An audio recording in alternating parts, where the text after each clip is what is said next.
እንኳን ለ2026 አዲስ ዓመት በሰላም አደረሳችሁ። ዛሬ ዲሰምበር 31 ነው። ከ2025 ወደ 2026 ልንሻገር ጥቂት ሰዓታት ብቻ ቀርተውናል። ግን አንድ ጥያቄ ልጠይቃችሁ። ይህ በእጄ የያዝኩት ብርጭቆ ምን ያህል ይከብዳል? ትክክለኛው ክብደት አክቹሊ እሱ አይደለም ለውጥ ያለው። ዋናው ነገር ይህን ሸክም ለምን ያህል ጊዜ ተሸከምኩት የሚለው ነው።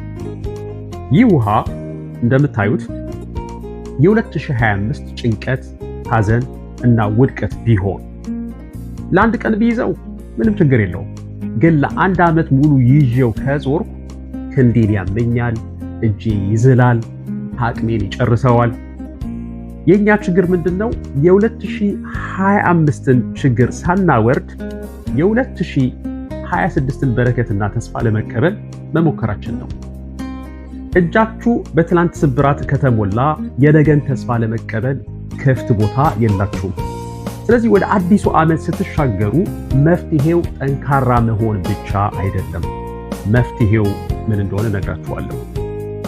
ይሄን የ2025 ችግር፣ ጭንቀት ማስቀመጥ፣ ያለፈውን ዓመት ሸክም አስቀምጡት። ቂሙን፣ ህመሙን፣ ውድቀቱን፣ ተንኮሉን፣ ክፋቱን፣ ሁሉን ነገር 2025 ላይ ተውት። እጃችሁ ለ2026 አዲስ ነገር ነፃ ይሁን። መጽሐፍ ቅዱስ በአንደኛ ጴጥሮስ ምዕራፍ 5 ቁጥር 7 ላይ የሚለውን ስሙ።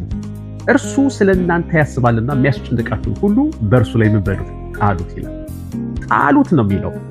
ልክ አሳ አጥማጅ መረቡን ወደ ባህሩ እንደሚወረውረው እናንተም ጭንቀታችሁን ከራሳችሁ ላይ አውርዳችሁ ወደ እግዚአብሔር ወርውሩት። ጭንቀት የለብንም ማለት አይደለም። ነገር ግን ጭንቀቱ የምንይዘው እኛ መሆን የለብንም። እኛ የምንጥልን፣ እግዚአብሔር ደግሞ የሚይዝልን አምላክ ነው። መዝሙር 37 ቁጥር 5 ላይም ደግሞ እንዲህ ይላል፣ መንገድህን ለእግዚአብሔር አደራ ስጥ፣ በእርሱም ታመን፣ እርሱም ያደርግልሃል ይላል። የእኛ ድርሻ ጠንክሮ መስራትና ተስፋ ማድረግ ነው። የእርሱ ድርሻ ደግሞ ያንን ማድረግ ነው። አንድ አጭር ታሪክ ልንገራችሁ። አንድ ሰው ከባድ ሸክም ተሸክሞ በፈረስ ጋሪ ላይ ተሳፈረ። ጋሪው መሄድ ሲጀምር ሰውየው ግን ሸክሙን ከጀርባው ላይ አላወረደም። እንደተሸከመው ነው ፈረስ ጋሪው ላይ ሆኖ ማለት ነው። ጋሪ ነጂው ጠየቀው፣ ለምን አታወርደውም ሸክምህን አለው። ሰውየውም መለሰና እንዲህ አለው፣ እኔን ስለተሸከመኝ አህያውን አመሰግናለሁ፣ ዕቃዬን ግን ራሴው ቢይዘው ይሻላል ብዬ ነው አለ። ይህ ሞኝነት ነው ወገኖቼ። እግዚአብሔር አንተን መሸከም ከቻለ ያንተንም ችግርህንም ጭንቀትህንም መሸከም አይከብደውም፣ ያንቺንም እንደዛው። ስለዚህ የ2025ን ፋይል ዝጉ፣ ሸክማችሁን ለእግዚአብሔር ሰጥታችሁ በነፃነትና በሰላም ወደ አዲሱ ዓመት ተሻገሩ።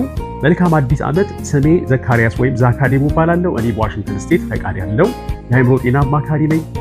ለግል ለትዳራችሁ፣ ለቤተሰብና እንዲሁም ለተለያዩ ጉዳዮች ምክር ወይም ካውንስሊንግ የምትፈልጉ ቀጥሎ ባለው ኢሜይል ወይም ደግሞ ስልክ ቁጥር በመደወል ልታገኙኝ ትችላላችሁ። ከልብ አመሰግናለሁ።